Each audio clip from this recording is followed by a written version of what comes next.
చంద్రబాబు పాలనలో రాజ్యాంగం అపహాస్యమవుతోందని మండిపడ్డారు మాజీ మంత్రి మేరుగ నాగార్జున. రాజ్యాంగబద్ధమైన పదవిలో ఉన్నవారు చట్టాలను తుంగలో తొక్కుతున్నారని విమర్శించారు.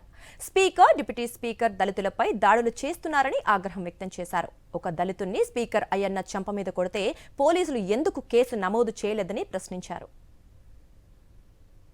చంద్రబాబు నాయుడు గారి యొక్క పరిపాలనలో రాజ్యాంగం అపహాస్యమవుతా ఉంది. రాజ్యాంగ విలువలు కాలరాస్తా ఉన్నారు.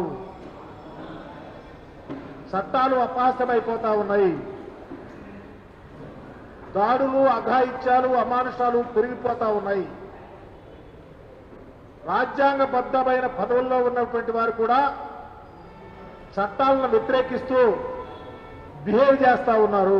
స్వయాన శాసనసభాపతిగా ఉన్నటువంటి వ్యక్తి కానీ, డిప్యూటీ శాసనసభాపతిగా ఉన్న వ్యక్తి కానీ ఈ రాష్ట్రం మీద బహిరంగ దళితుల మీద దాడులు చేస్తా ఉన్నారంటే మీ పరిపాలన ఏ విధంగా ఉందో చెప్పమని అడుగుతా ఉన్నా.